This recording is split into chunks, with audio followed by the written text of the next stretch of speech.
स्वागत है सभी दोस्तों का आज के इस सेशन में। और आज के इस सेशन में बात करेंगे राजस्थान बोर्ड मॉडल पेपर 2022 हाल सहित कक्षा 12th विषय राजनीतिक विज्ञान।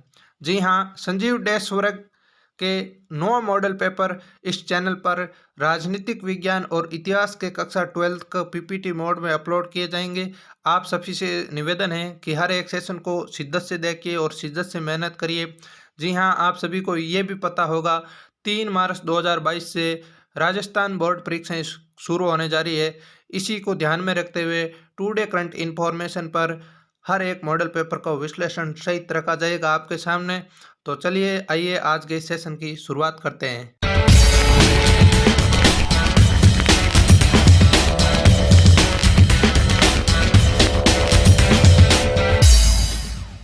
चलिए दोस्तों, तो बिना समय गंवाए आज के इस सेशन की शुरुआत करते हैं। बोर्ड द्वारा जारी मॉडल प्रश्न पत्र 2022 हल सहित मॉडल पेपर नंबर 1 उच्च माध्यमिक परीक्षा कक्षा 12th विषय राजनीतिक विज्ञान। सभी दोस्तों को ये पता है कि 3 दिसंबर 2022 से राजस्थान में कक्षा 10th और 12th की बोर्ड परीक्षाएं शुरू होने जा रही है। कक्षा 12th में राजनीति का पेपर प्रश्न आपके बोर्ड में कैसा आएगा वैसा का वैसा ही इस सेशन में मैं आपको बताने जा रहा हूँ। जी हाँ, आपको परीक्षा का एक पेपर करने में 2 घंटे 45 मिनट का समय मिलेगा।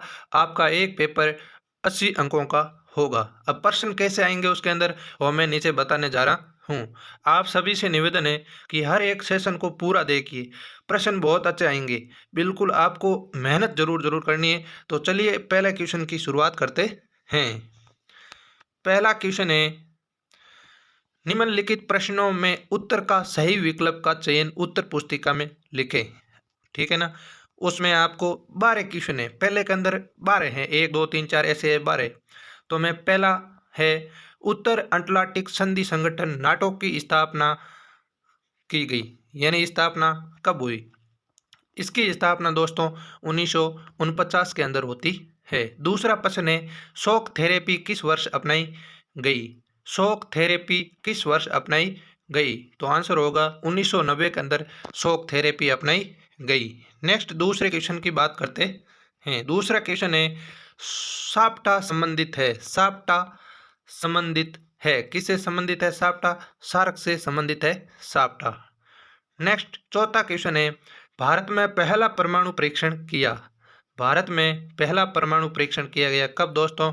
1974 के अंदर भारत में पहला परमाणु परीक्षण किया गया। नेक्स्ट बात करते हैं पांचवें क्वेश्चन की। पांचवा क्वेश्चन है, वैश्विक संपदा या मानवता की साझी विरासत में क्या सम्मिलित नहीं है? क्या सम्मिलित नहीं है? तो आंसर होगा, देखो वायुमंडल है, सड़क मार्ग है, समुद्र सतही, बाहरी अंतरिक्ष भी है, सड़क मार्ग नहीं है। क्या नहीं है? वैश्विक संपदा के अंदर सड़क मार्ग नहीं है। नेक्स्ट छठे क्वेश्चन की बात करते हैं, स्वतंत्र भारत में प्रथम आम चुनाव कब हुआ था? वेरी इंपॉर्टेंट क्वेश्चन है दोस्तों, इसको इंपॉर्टेंट लगा लेना। 100% बोर्ड के अंदर ये प्रश्न मिलेगा और आपको एक प्रश्न दिलाएगा। ये इसका आंसर सही होगा दोस्तों 1952 के अंदर भारत स्वतंत्र भारत में प्रथम आम चुनाव 1952 में हुए थे। नेक्स्ट सातवें क्वेश्चन की बात करते हैं। सातवां क्वेश्चन है, नीति आयोग की स्थापना कब हुई? नीति आयोग की स्थापना कब होती है? नीति आयोग की स्थापना होती है दोस्तों 2015 के अंदर। कब होती है? 2015 के अंदर। और क्वेश्चन ये आ जाए, नीति आयोग के अध्यक्ष कौन होते हैं? तो आंसर होगा प्रधानमंत्री। क्या होगा? प्रधानमंत्री। और वर्तमान में नीति आयोग के अध्यक्ष कौन है? तो आंसर होगा प्रधानमंत्री नरेंद्र मोदी। नेक्स्ट आठवें क्वेश्चन की बात करते हैं। चिपको आंदोलन की शुरुआत किस राज्य से हुई? चिपको आंदोलन की शुरुआत किस राज्य से हुई दोस्तों? उत्तराखंड से चिपको आंदोलन की शुरुआत हुई। नेक्स्ट 9वें क्वेश्चन की बात करते हैं। 9वां क्वेश्चन है, निम्न राजनीतिक दलों में से नया राजनीतिक दल कौन सा है? तो इसका आंसर होगा आम आदमी पार्टी। क्या होगा? आम आदमी पार्टी दल है जो नया दल है। ये सब क्रम वाइज आपको स्थितियाँ याद रखनी चाहिए कि इसमें पुराना कौन है नया कौन है। तो इसमें आंसर होगा आम आदमी पार्टी। 10वां क्वेश्चन है, संयुक्त राष्ट्र संघ के प्रथम महासचिव कौन थे? वेरी इंपॉर्टेंट क्वेश्चन लगा लेना। या तो ये पूछेगा प्रथम महासचिव कौन थे, या पूछेगा वर्तमान महासचिव कौन है। तो संयुक्त राष्ट्र संघ के प्रथम महासचिव ट्राइगव ली थे। क्या थे? ट्राइगव ली। और आपसे मेरा सवाल यह है, संयुक्त राष्ट्र संघ के वर्तमान महासचिव कौन है? कमेंट बॉक्स में जरूर जरूर कमेंट करें। नेक्स्ट 11वें क्वेश्चन की बात करते हैं। 11वां क्वेश्चन है, 2 जून 2014 को निम्न में से कौन सा नया राज्य बना? तो आंसर होगा भारत के अंदर 2 जून 2014 के अंदर कौन सा नया राज्य बना दोस्तों? तेलंगाना नया राज्य बना। 12वां क्वेश्चन है, स्वतंत्र भारत के प्रथम शिक्षा मंत्री थे। स्वतंत्र भारत के प्रथम शिक्षा मंत्री थे। आंसर होगा मौलाना अब्दुल कलाम आज़ाद। मौलाना अब्दुल कलाम आज़ाद।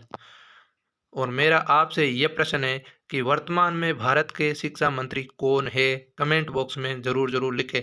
मैंने 2 प्रश्न पूछ लिए हैं दोस्तों, कमेंट हर एक क्वेश्चन का बताना है आपको, ठीक है ना? जो क्वेश्चन पूछना है उसको ज़रूर ज़रूर बताना है। नेक्स्ट बात करते हैं। देखिए दोस्तों, दूसरा क्वेश्चन आएगा आपका, रिक्त स्थान की पूर्ति कीजिए। ये 12 क्वेश्चन ऊपर वाले थे, हर एक प्रश्न का 1 नंबर है, यानी 12 नंबर आपके ऐसे क्वेश्चन आएंगे 12 नंबर के। दूसरा क्वेश्चन है, रिक्त स्थान की पूर्ति कीजिए। रिक्त स्थान की पूर्ति कीजिए। इसके अंदर दोस्तों ये 6 रिक्त स्थान है। कितने हैं? 6। और 1 रिक्त स्थान 1 नंबर का होगा।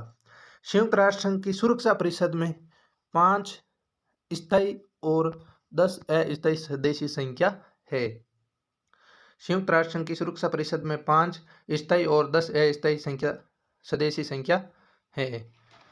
दूसरा है, भारत में संसदीय शासन पर आधारित प्रतिनिधित्व मूलक लोकतंत्र को अपनाया गया है।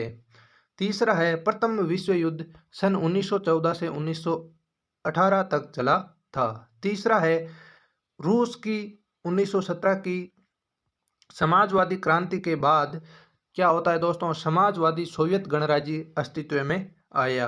पांचवा है, नामदेव ढसाल मराठी भाषा के प्रसिद्ध कवि थे। छठा है, मंडल आयोग को उनके अध्यक्ष वीपी मंडल के नाम पर मंडल कमीशन कहा जाता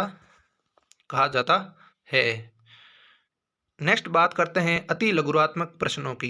अति लघुरात्मक प्रश्न, तीसरा प्रश्न है, निम्न प्रश्नों के उत्तर एक शब्द अथवा एक पंक्ति में दीजिए। तीसरे का पहला है, गुट निरपेक्ष आंदोलन के प्रणेता कौन थे? आंसर होगा Jawaharlal Nehru, marshal Tito, colonel Nasser और डॉक्टर सुकर्णो। दूसरा है, तीसरे का दूसरा है, सोवियत संघ का विघटन कब हुआ? आंसर होगा 25 दिसंबर 1991 को सोवियत संघ का विघटन हुआ। तीसरा क्वेश्चन है, सार्क का पूरा नाम क्या है? सार्क का पूरा नाम है south Asian association for regional cooperation. Very important question लगा लेना दोस्तों, एग्जाम में आने लायक है ये प्रश्न। सार्क का पूरा नाम क्या है? इंपॉर्टेंट लगा लेना।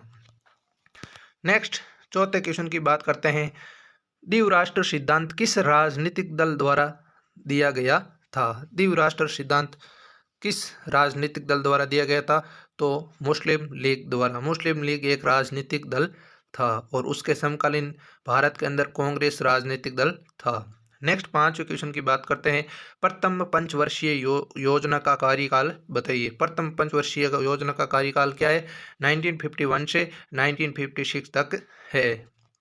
नेक्स्ट छठा क्वेश्चन है, ग्रामीण महिलाओं ने शराब के खिलाफ कौन सा विरोधी आंदोलन किया था? तो आंसर होगा ताड़ी विरोधी आंदोलन। वेरी इंपॉर्टेंट क्वेश्चन है दोस्तों, ये भी एग्जाम में आने लायक है और आप हर एक प्रश्न को याद करने की कोशिश करें। मेहनत बहुत की है सब आपके लिए। ग्रामीण महिलाओं ने शराब के खिलाफ कौन सा विरोधी आंदोलन किया? ताड़ी विरोधी आंदोलन किया। नेक्स्ट 7वें क्वेश्चन की बात करते हैं। 7वां क्वेश्चन है, राजीव गांधी के मृत्यु के बाद कांग्रेस पार्टी ने किन्हें अपना प्रधानमंत्री चुना? तो आंसर होगा पीवी नरसिम्हा राव को। किसको चुना दोस्तों? पीवी नरसिम्हा राव को। 8वां क्वेश्चन है, 2019 का 18वां गुट निरपेक्ष सम्मेलन किस देश में हुआ था? आंसर होगा अजरबैजान में। कहाँ होता है दोस्तों? अजरबैजान के अंदर 18वां गुट निरपेक्ष सम्मेलन हुआ। नेक्स्ट 9वें क्वेश्चन की बात करते हैं। व्लादिमीर लेनिन किस पार्टी के संस्थापक थे? बोल्शेविक कम्युनिस्ट पार्टी के संस्थापक थे। ये क्वेश्चन दोस्तों 100% बोर्ड के अंदर मिलने वाला है। 1 नंबर आपको ये प्रश्न दिलाएगा ही दिलाएगा। 101% व्लादिमीर लेनिन किस पार्टी के संस्थापक थे? बोल्शेविक कम्युनिस्ट पार्टी के संस्थापक थे। या तो ये आएगा या फिर इनसे संबंधित 100% एक प्रश्न आपको मिलेगा। नेक्स्ट 10वें क्वेश्चन की बात करते हैं। 10वें क्वेश्चन है, कवि द्वारा सूरजमुखी आशीषों वाला फकीर शब्द किन के लिए प्रयुक्त किया गया है? तो आंसर होगा डॉक्टर भीमराव अंबेडकर के लिए प्रयुक्त किया गया है। 11वां है, बाम सेप का पूरा नाम लिखिए। बाम सेप का पूरा नाम है backward and minority employees federation. क्या है दोस्तों?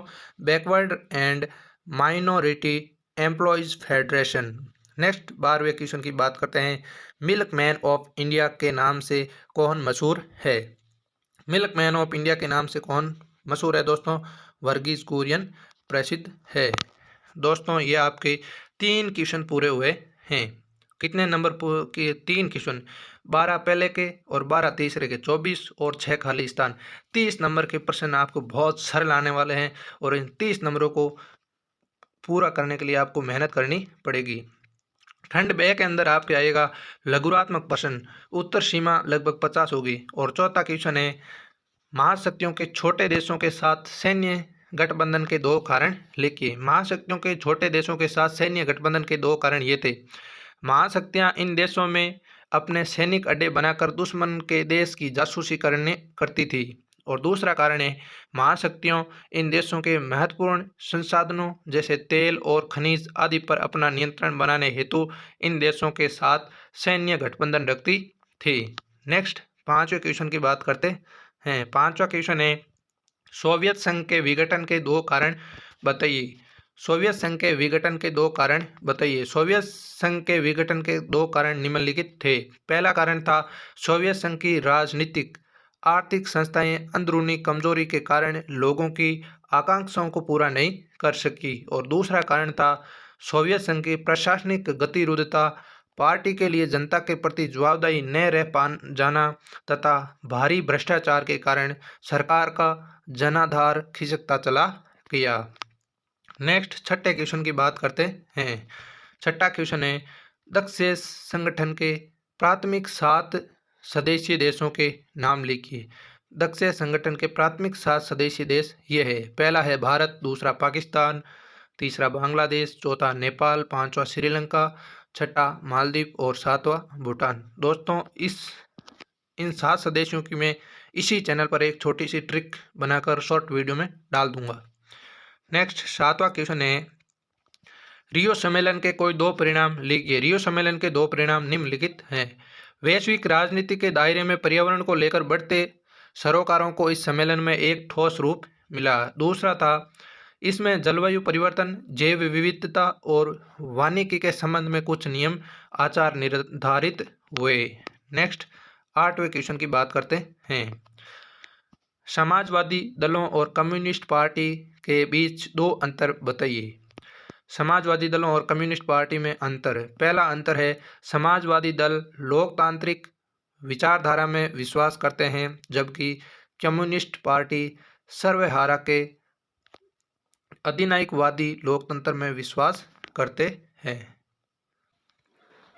दूसरा कारण है, समाजवादी दल पूंजीपतियों और पूंजी को पूर्णतः अनावश्यक और समाज विरोधी नहीं मानते हैं जबकि कम्युनिस्ट पार्टी इन्हें पूर्णतः अनावश्यक और समाजद्रोही मानती है। ये 2 कारण हैं। 9वां प्रश्न है, हरित क्रांति के 2 सकारात्मक परिणामों का उल्लेख कीजिए। सकारात्मक परिणाम ये है दोस्तों। पहला है, हरित क्रांति से खेतीहर पैदावार में सामान्यतः किस्म का इजाफा हुआ, ज़्यादातर गेहूं की पैदावार बढ़ी और देश में खाद्यान्न की उपलब्धता में बढ़ोतरी हुई। दूसरा है, हरित क्रांति के कारण मध्यम श्रेणी के भू स्वामित्व वाले किसानों का उभार हुआ। नेक्स्ट 10वें क्वेश्चन की बात करते हैं। 10वां क्वेश्चन है, गुट निरपेक्षता आंदोलन के संस्थापक देशों के नाम लिखिए। वेरी इंपॉर्टेंट क्वेश्चन लगे ये दोस्तों, 100% ये एग्जाम में आने लायक क्वेश्चन है और कई एग्जाम पहले बोर्ड में आ चुका है और अब की बार 2022 के अंदर भी ये आने का चांसेस है। तो आप इसको इम्पोर्टेंट जरूर लगाइए और याद जरूर कर लीजिए। पहला सदस्य था जवाहरलाल नेहरू, भारत से संबंधित रखते थे जो। दूसरे थे जोसेफ ब्रांज टीटो जो यगोस्लाविया के थे। तीसरे थे गमाल अब्दुल नासिर जो मिस्र के थे और चौथे थे सुकर्णो जो इंडोनेशिया के थे। वेरी इंपॉर्टेंट क्वेश्चन है दोस्तों, याद करके जरूर जाना। नेक्स्ट 11वें क्वेश्चन की बात करते हैं। सोवियत अर्थव्यवस्था को किसी पूंजीवादी देश जैसे संयुक्त राज्य अमेरिका की अर्थव्यवस्था से अलग करने वाली किन्हीं दो विशेषताओं का जिक्र करो। पहला है, सोवियत अर्थव्यवस्था योजनाबद्ध और राज्य के नियंत्रण में थी, जबकि पूंजीवादी देशों में मुक्त व्यापार की नीति को अपनाया गया था।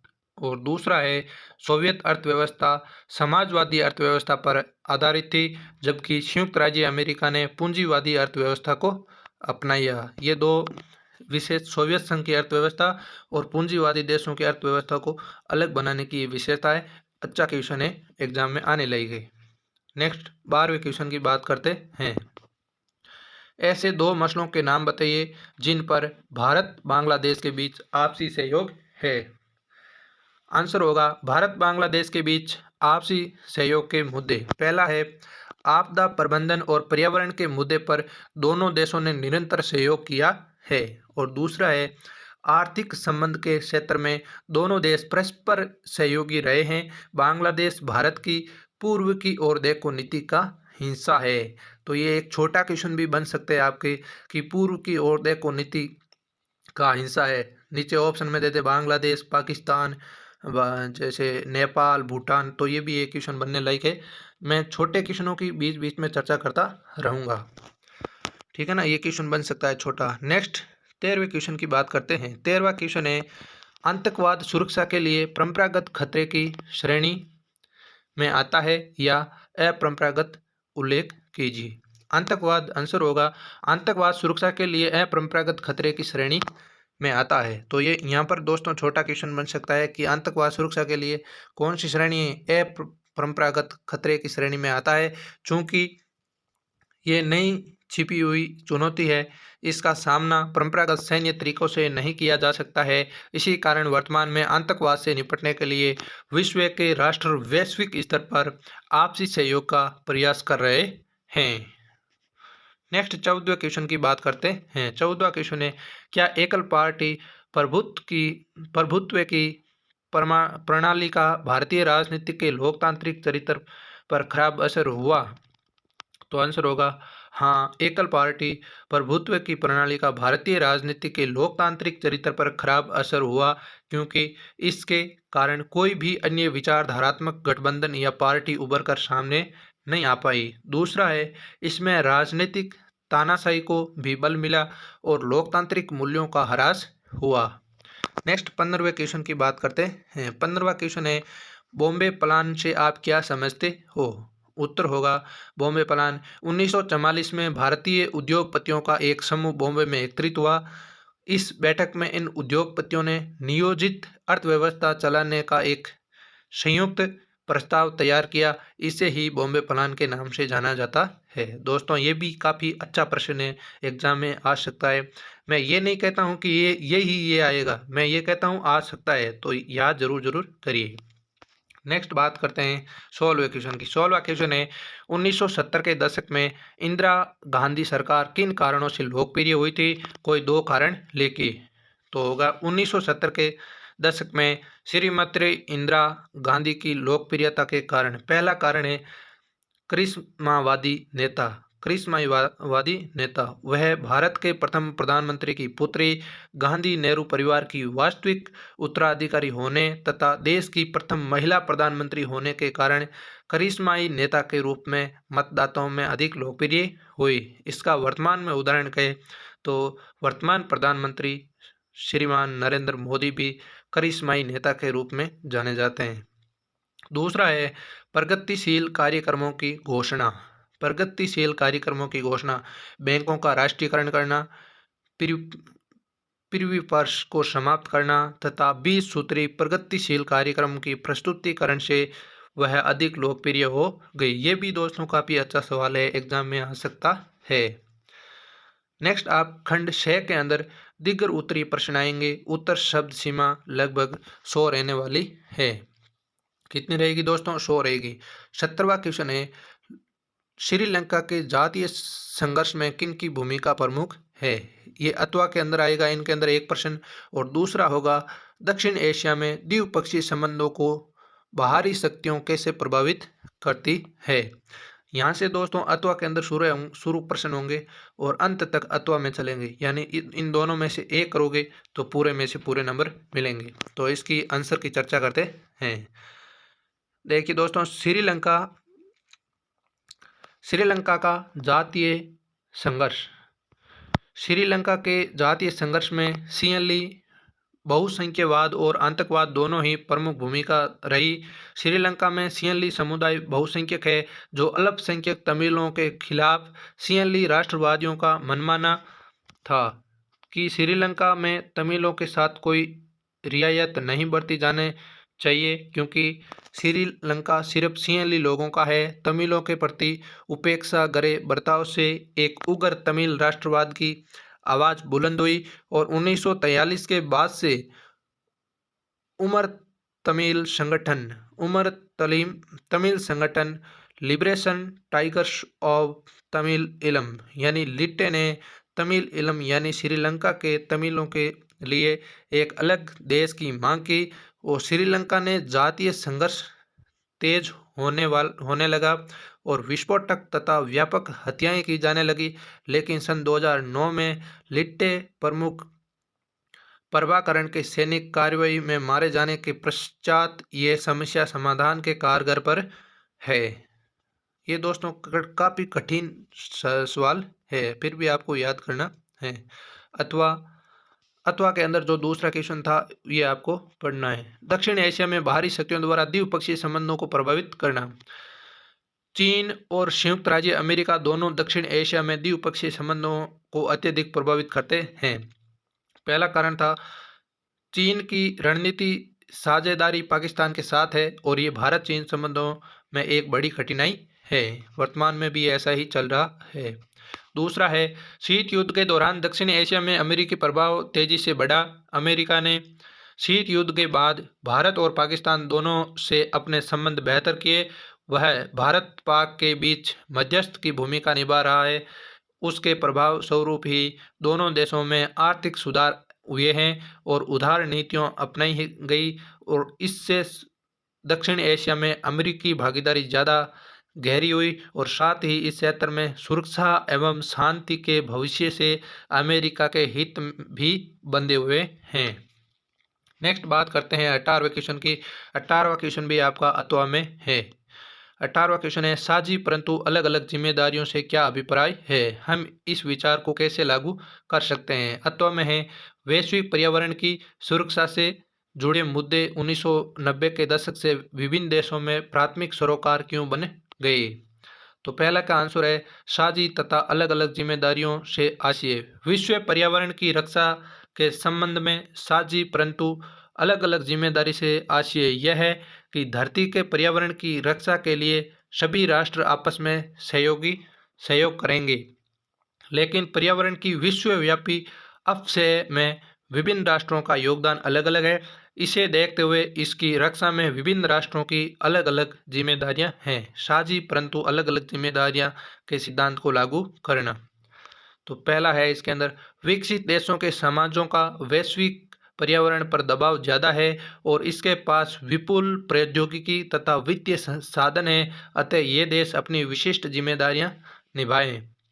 दूसरा है विकासशील देशों का प्रति व्यक्ति उत्सर्जन अपेक्षाकृत कम है, इसलिए इन पर क्योटो प्रोटोकॉल की बाध्यताओं को लादा न जाए। ये देश अपनी क्षमता अनुसार स्वेच्छा से इस ओर अपनी जिम्मेदारी निभाएं। और अथवा के अंदर जो प्रश्न था उसका उत्तर ये है निम्नलिखित कारणों से वैश्विक पर्यावरण की सुरक्षा से जुड़े मुद्दे 1990 के दशक से विभिन्न देशों में प्राथमिक सरोकार बन गए। पहला कारण था इसके जल राशि की कमी तथा जल प्रदूषण, चारागाहों की समाप्ति, भूमि की उर्वरकता की कमी के कारण खाद्यान्न उत्पादन जनसंख्या के अनुपात में कम हो रहा है। दूसरा है विकासशील देशों की जनता को स्वच्छ जल उपलब्ध नहीं होता है और यहाँ इस वजह से 30 लाख से ज़्यादा बच्चे हर साल मौत के शिकार हो रहे हैं। दोस्तों, विकासशील देशों की जनता को स्वच्छ जल उपलब्ध नहीं होता है और यहाँ इस वजह से 30 लाख से ज़्यादा बच्चे हर साल मौत के शिकार हो रहे हैं। तीसरा है वनों की अंधाधुंध कटाई से लोग विस्थापित हो रहे हैं तथा यहाँ दोस्तों जल विविधता की हानि जारी है। चौथा है वायुमंडल में ओजोन गैस की मात्रा में लगातार कमी होने से पारिस्थितिकी तंत्र और मनुष्य के स्वास्थ्य पर एक बड़ा खतरा मंडरा रहा है। नेक्स्ट 19वें क्वेश्चन की बात करते हैं। 19वां क्वेश्चन है दलित पैंथर्स ने कौन से मुद्दे उठाए और इसके अथवा में है क्या ओजोन और विरोध के कार्रवाइयों से देश का लोकतंत्र मजबूत होता है, और अपने उत्तर की पुष्टि उदाहरण सहित दीजिए। नेक्स्ट इसके आंसर बात करते हैं। दलित पैंथर्स द्वारा उठाए गए मुदलित बस शताब्दी के दलित शिक्षित वर्ग का आंदोलन था। इसमें ज़्यादातर शहर की झुग्गी बस्तियों में पनप कर बड़े हुए दलित पैंथर्स ने दलित समुदाय से संबंधित सामाजिक असमानता, जातिगत आधार पर भेदभाव, दलित साथ दुर्व्यवहार, दलितों को सामाजिक एवं आर्थिक उत्पीड़न तथा दलितों के लिए आरक्षण जैसे मुद्दे उठाए। नेक्स्ट दूसरे क्वेश्चन की जो अथवा में था उसकी बात करते हैं। शांतिपूर्ण आंदोलन एवं विरोध की कार्यवाहियों से लोकतंत्र मजबूत होता है। इसके निम्नलिखित कारण दिए जा सकते हैं।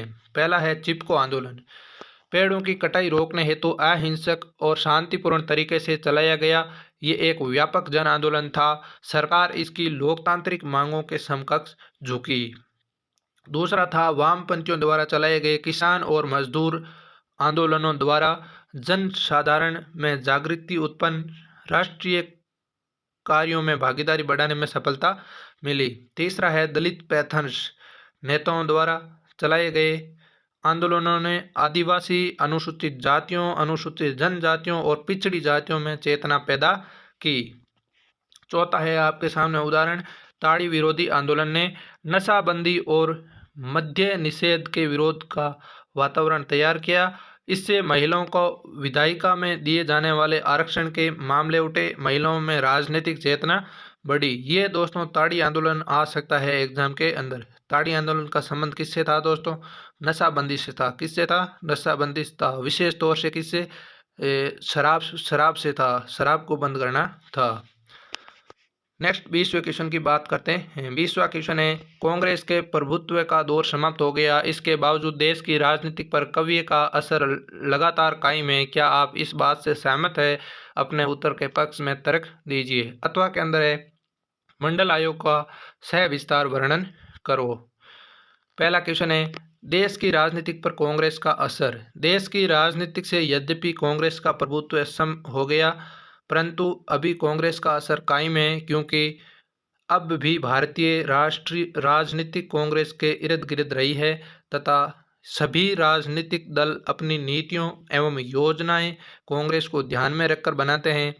अभी कांग्रेस पार्टी दूसरी सबसे बड़ी राष्ट्रीय पार्टी है, वर्तमान में भी दूसरी सबसे बड़ी राष्ट्रीय पार्टी है। 2004 तथा 2009 के लोकसभा के चुनाव में इसने अन्य दलों के सहयोग से केंद्र में गठबंधन सरकार बनाई। यद्यपि 2014 के लोकसभा चुनाव में 44 और 2019 के चुनाव में 52 ही सीटें प्राप्त हुई, तथापि उसके मत प्रतिशत में बहुत अधिक अंतर नहीं आया है। अतः कहा जा सकता है कि कमज़ोर होने के बावजूद भी कांग्रेस का असर भारतीय राजनीति पर कायम है। बिल्कुल अच्छा क्वेश्चन है दोस्तों। दूसरा प्रश्न है मंडल आयोग के बारे में विस्तार से चर्चा करते हैं। ये अच्छा क्वेश्चन है, मंडल आयोग वाला आ सकता है। मंडल आयोग केंद्र सरकार ने 1978 में पिछड़ा वर्ग की स्थिति को सुधारने के उपाय बताने हेतु विंध्येश्वरी प्रसाद मंडल की अध्यक्षता में एक पिछड़ा वर्ग आयोग गठित किया, जिसे मंडल आयोग के नाम से जाना जाता है। दोस्तों छोटा क्वेश्चन बनने लायक ये प्रश्न है। एक तो है मंडल आयोग की स्थापना किसने की थी दोस्तों? विंध्येश्वरी प्रसाद मंडल ने की थी, और ये अध्यक्षता में एक पिछड़ा वर्ग आयोग। मंडल आयोग का संबंध किससे है दोस्तों? पिछड़ा वर्ग आयोग से संबंधित है, पिछड़ा वर्ग से इनका संबंध है। और इसकी स्थापना कब हुई? मंडल आयोग की स्थापना 1978 के अंदर मंडल आयोग की स्थापना होती है। छोटे क्वेश्चन बन सकते हैं, ध्यान रखना। छोटे क्वेश्चनों को अगली बार अधिक महत्व दिया गया है, 30 प्रश्न आने वाले छोटे। उसके बाद में आयोग ने 1980 में अपनी सिफारिशें पेश की। आयोग ने शिक्षा संस्थाओं और सरकारी नौकरियों के कम मौजूदगी को देखते हुए इन पिछड़ी जातियों के लिए शिक्षा संस्थानों तथा सरकारी नौकरियों में 27% आरक्षित करने की सिफारिश की। मंडल आयोग ने अन्य पिछड़ा वर्ग की स्थिति सुधारने के लिए भूमि सुधार जैसे कई अन्य समाधान भी किए। ये दोस्तों आ सकता है 27% आरक्षण। कितना प्रतिशत अन्य पिछड़े वर्ग को आरक्षण दिया गया है? 27% दिया गया है। नेक्स्ट खंड दे, और ये आपके पेपर का अंतिम खंड है दे, जिसके अंदर निबंधात्मक प्रश्न है। इसके अंदर सब सीमें 250 होंगी और 3 प्रश्न आएंगे इसके अंदर 21, 22, 23, और तीनों ही अत्वा में होंगे और सभी का आंसर मैं बताने वाला हूँ। पहला है 21वां, संयुक्त राष्ट्र संघ की मुख्य शाखाओं और एजेंसियों को सुमेल उनके काम में करो, यानी इनको सुमेलित करना है कि कौन कौन सी एजेंसियां क्या काम। पहली है दोस्तों आर्थिक और सामाजिक परिषद। आर्थिक और सामाजिक परिषद, इसका क्या काम है? इसका काम है सदस्य देशों के आर्थिक और सामाजिक कल्याण का काम है। इसको दोस्तों ये मिलान वाला क्वेश्चन है, तो ये मिलेगा दोस्तों इससे। किससे मिलेगा? इससे। आर्थिक सामाजिक परिषद का काम है सदस्य देशों के आर्थिक और सामाजिक कल्याण की चिंता। दूसरा है अंतर्राष्ट्रीय न्यायालय। अंतर्राष्ट्रीय न्यायालय का काम है सदस्य देशों के बीच मौजूद विवादों का निपटारा करना। तीसरा है अंतर्राष्ट्रीय आणविक एजेंसी। अंतर्राष्ट्रीय आणविक एजेंसी का काम क्या है? तो ये है दोस्तों परमाणु प्रौद्योगिकी की शांतिपूर्ण उपयोग और सुरक्षा। और चौथा है सुरक्षा परिषद का कार्य है अंतर्राष्ट्रीय शांति और संरक्षण। इसका काम है ये अंतर्राष्ट्रीय शांति और सुरक्षा का संरक्षण। ये भी दोस्तों 4 नंबर का आने वाला है, वो भी अत्वा में आने वाला है। प्रश्नों को ध्यान से पढ़िए, बहुत अच्छा ये प्रश्न है। नेक्स्ट इसके अत्वा में प्रश्न है निम्न कार्यों को संयुक्त राष्ट्र संघ की एजेंसियों से सुमेलित करिए। पहला है वैश्विक वित्त की देखरेख। वैश्विक वित्त की देखरेख कौन करता है दोस्तों? वैश्विक वित्त की देखरेख करता है अंतर्राष्ट्रीय, ये दोस्तों इससे मिलान होगा, अंतर्राष्ट्रीय मुद्रा कोष। दूसरा है स्वदेशी देशों के बीच मुक्त व्यापार की राह आसान बनाना। ये कौन सा काम, ये कौन करता है दोस्तों? ये करता है विश्व व्यापार संगठन। एक दूसरे का एक से मिलान होगा। तीसरा है संयुक्त राष्ट्र संघ के मामलों में समायोजन एवं प्रशासन। ये काम कौन करता है? ये काम करता है दोस्तों सचिवालय। कौन करता है? सचिवालय। ऐसे मिलान करना है आपको। चौथा है सबके लिए स्वास्थ्य। सबके लिए स्वास्थ्य कौन करता है? विश्व स्वास्थ्य संगठन। कौन करता है दोस्तों? विश्व स्वास्थ्य संगठन। ये तीसरा ऑप्शन यहाँ पर मिलेगा, विश्व स्वास्थ्य संगठन WHO काम करता है।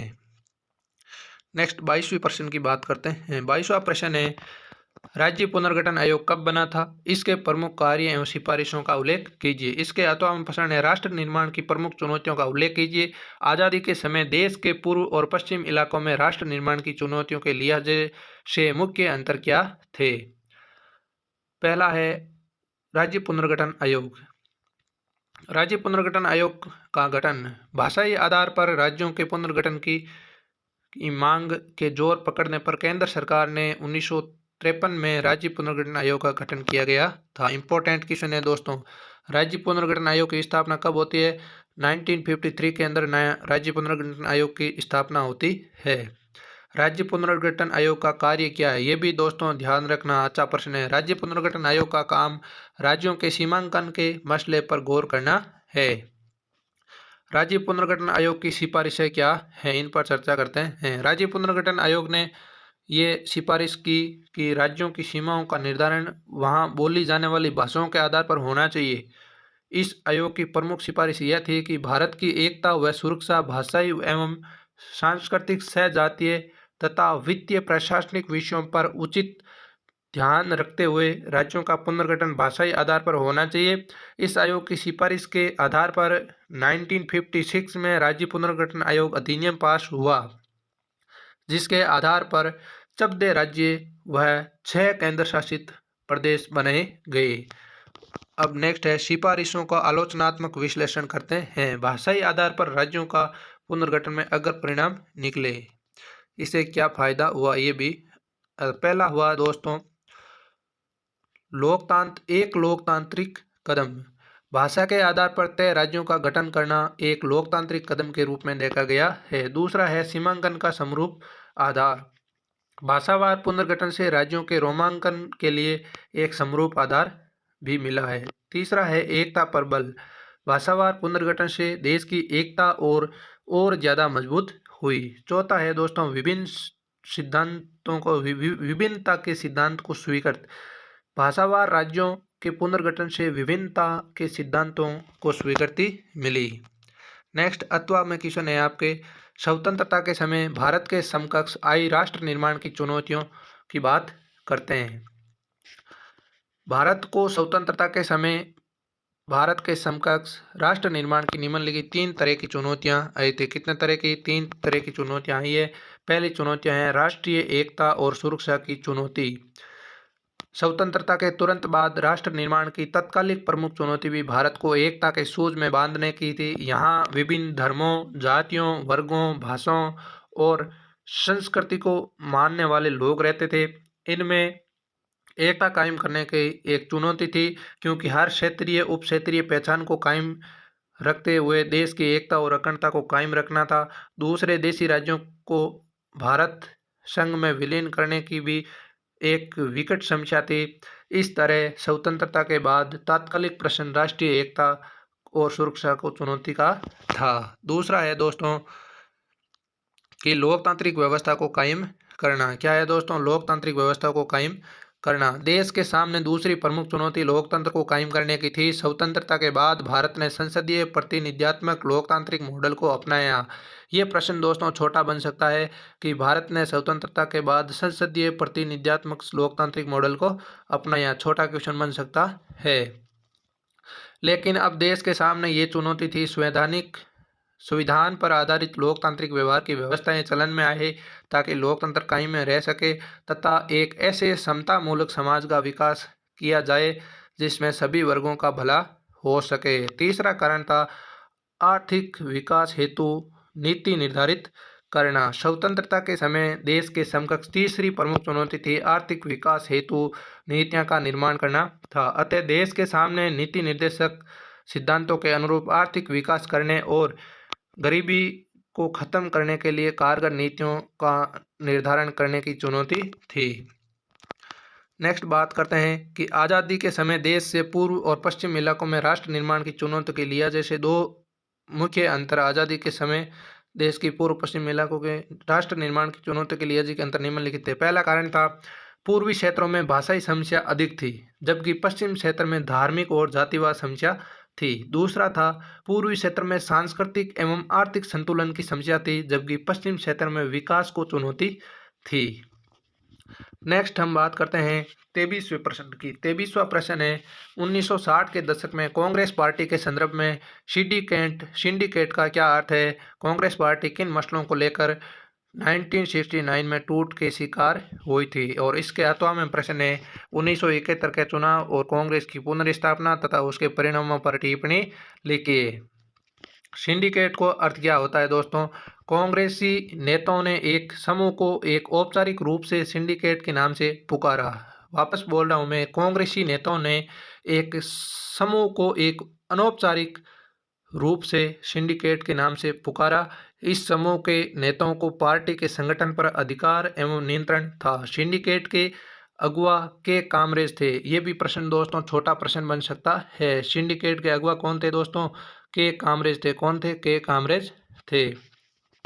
इसमें विभिन्न प्रांतों के ताकतवर नेता जैसे बम्बई सिटी अब मुंबई के एस के पाटिल, मैसूर अब कर्नाटक के एस निजलिंगप्पा, आंध्र प्रदेश के एन संजीव रेड्डी और पश्चिम बंगाल के अतुल्य घोष शामिल थे। दोस्तों 2 नंबर का ये भी प्रश्न बन सकता है कि सिंडिकेट के प्रमुख नेता कौन थे? ये चारों के नाम आपको याद रखने हैं।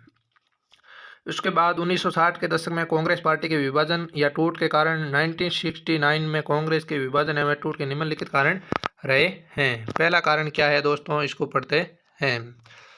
पहला कारण है दक्षिणपंथी और वामपंथी विचारधाराओं के समर्थकों के मध्य कलह।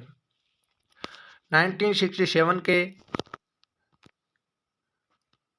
चौके आम को हार के बाद नेता दक्षिणपंथी विचारधारा वालों के साथ मिलकर चुनाव हना चाहते थे और कुछ वामपंथी विचारधारा वाले दलों के साथ कांग्रेस के नेताओं की ये कलह का मुख्य कारण बनी। दोस्तों इसमें थोड़ी टाइपिंग सही नहीं हो पाई, इसके लिए मुझे माफ़ करिए, आप थोड़ा सा देख लेना ध्यान से। दूसरा है राष्ट्रपति पद के उम्मीदवार के चयन को लेकर मतभेद। 1969 में राष्ट्रपति पद के लिए कांग्रेस द्वारा समर्थित उम्मीदवार एन रेड्डी को बीमती गांधी व उनके समर्थकों ने मत न देकर एक स्वतंत्र मोरवी वी गिरी को समर्थन दिया, जिससे चुनाव में वीवी गिरी जीत गए और ये घटना कांग्रेस पार्टी के विभाजन का प्रमुख कारण बनी। दोस्तों यहाँ विभाजन लिख लेना, थोड़ा सा टाइपिंग नहीं सही हो पाया। नेक्स्ट तीसरा है युवा तुर्क एवं सिंडिकेट के बीच कलह। 1969 में कांग्रेस पार्टी के विभाजन का एक कारण युवा चंद्रशेखर, चरणजीत यादव, मोहन धारिया, कृष्णकांत एवं आर के सिन्हा तथा सिंडिकेट फार्मराज, एस के पाटिल, अतुल्य घोष और निजलिंगणा के बीच होने वाली कलह भी रही। चौथा कारण था वित्त विभाग मोरारजी देसाई से वापस लेना। श्रीमती गांधी की मोरारजी देसाई से वित्त विभाग को वापस लेना तथा बैंक राष्ट्रीयकरण के प्रस्ताव को मंत्रिमंडल में सर्वसम्मति से पारित कर देने की कार्यवाही ने भी कांग्रेस विभाजन को मुखरित किया, यानी विभाजित किया। नेक्स्ट पांचवा कारण है सिंडिकेट द्वारा श्रीमती गांधी को पद से हटाने का प्रयास। 1969 में कांग्रेस के आधिकारिक उम्मीदवार के चुनाव हार जाने के बाद सिंडिकेट ने प्रधानमंत्री श्रीमती इंदिरा गांधी को पद से हटाने का प्रयास किया, परंतु वह इसमें सफल नहीं हो सका। उपयुक्त घटनाओं के कारण कांग्रेस में आंतरिक कलह इस कदर बढ़ गया कि नवंबर 1969 में कांग्रेस का विभाजन हो गया। अथवा में जो प्रश्न था उसका आंसर है 1971 का चुनाव और उसके परिणाम क्या रहा, इनके बारे में है। 1969 में कांग्रेस के विभाजन के बाद यद्यपि इंदिरा गांधी की सरकार अल्पमत में आ गई थी, लेकिन वह डीएमके तथा भारतीय कम्युनिस्ट पार्टी के समर्थन से टिकी रही। अब श्रीमती गांधी को सरकार ने भूमि सुधार कानूनों के क्रियान्वयन, भू परिसीमन के कानून, बैंक राष्ट्रीयकरण तथा पृथ्वी वर्ष को समाप्ति आदि के द्वारा अपना समाजवादी रंग पेश किया तथा 1970 में लोकसभा भंग कर 1971 में चुनाव कराए। कांग्रेस आर और सीपीआई के गठबंधन को इस चुनाव में लोकसभा की 375 सीटें मिली और इसने कुल 48.4% मत हासिल किए। अकेले इंदिरा गांधी की कांग्रेस आर ने 352 सीटें तथा 44% वोट हासिल किए और 1971 के चुनाव में श्रीमती इंदिरा गांधी को ऐतिहासिक जीत की प्राप्ति हुई। 1971 के चुनाव में जहां श्रीमती गांधी ने गरीबी हटाओ का नारा दिया, वहीं उनके विरोधियों ने इंदिरा गांधी हटाओ का नारा दिया, जिससे मतदाताओं ने पसंद नहीं किया तथा श्रीमती गांधी के पक्ष में मतदान किया। अपनी भारी भरकम जीत के साथ इंदिरा गांधी की अगुवाई वाली कांग्रेस ने अपने दावे को साबित किया कि वही असली कांग्रेस है और उसे भारतीय राजनीति में फिर से प्रभुत्व के स्थान पर पुनर्स्थापित किया। दोस्तों एक छोटा क्वेश्चन बन रहा है, यहाँ पर थोड़ा सा ध्यान दीजिए कि गरीबी हटाओ का नारा किसने दिया। गरीबी हटाओ का नारा किसने दिया दोस्तों? इंदिरा गांधी ने दिया। इंपॉर्टेंट प्रश्न है, छोटा प्रश्न बन सकता है। गरीबी हटाओ का नारा किसने दिया? श्रीमती इंदिरा गांधी ने दिया। कांग्रेस की पुनर्स्थापना के बारे में चर्चा करते हैं। कांग्रेस की पुनर्स्थापना 1971 के लोकसभा चुनाव के तुरंत बाद पूर्वी पाकिस्तान अब बांग्लादेश में एक बड़ा राजनीतिक और सैन्य संकट उठ खड़ा हुआ। 1971 के चुनाव के बाद पूर्वी पाकिस्तान के मुद्दे को लेकर युद्ध छिड़ गया। दोस्तों यहाँ पर बुद्ध नहीं है, युद्ध है। क्या है? युद्ध छिड़ गया। इसके परिणाम स्वरूप बांग्लादेश बना। इन घटनाओं से इंदिरा गांधी की लोकप्रियता में चार चांद लग गए। विपक्ष के नेताओं तक ने उनके राज्य कौशल की प्रशंसा की। 1972 के राज्य विधानसभा के चुनावों में उनकी पार्टी को व्यापक सफलता मिली। उन्हें गरीब वंचितों की रक्षक और एक मजबूत राष्ट्रवादी नेता के रूप में देखा गया। पार्टी के अंदर अथवा बाहर उनके विरोध की कोई गुंजाइश न बची। कांग्रेस को लोकसभा चुनाव के साथ साथ राज्य स्तर के चुनाव में भी भारी सफलता प्राप्त हुई। चलिए दोस्तों, तो आज हमने लगभग कितने क्वेश्चन हल कर लिए दोस्तों? बोर्ड का पहला मॉडल पेपर संपूर्ण व्याख्या सहित हल कर लिया है। आपको कैसा लगा कमेंट बॉक्स में कमेंट जरूर करिए। इसी के साथ ही राजनीतिक विज्ञान के 9 मॉडल पेपर इस चैनल पर मैं हल करवाऊंगा और कक्षा 10th के सामाजिक विज्ञान के सभी मॉडल पेपर इसी प्रकार इस चैनल पर अपलोड करूँगा और कक्षा 12th का इतिहास भी इस पर अपलोड किया जाएगा। आपसे ये निवेदन है कि सेशन को पूरा देखिए, जहाँ तक हो सके अपने दोस्तों तक शेयर ज़रूर कर कीजिए। अगर आप हमारे चैनल पर नए हो तो चैनल को सब्सक्राइब ज़रूर कीजिए दोस्तों। मैंने आपके लिए मेहनत की है और करता रहूँगा। तो चलिए दोस्तों, आज के सेशन को यहीं विराम देते हैं।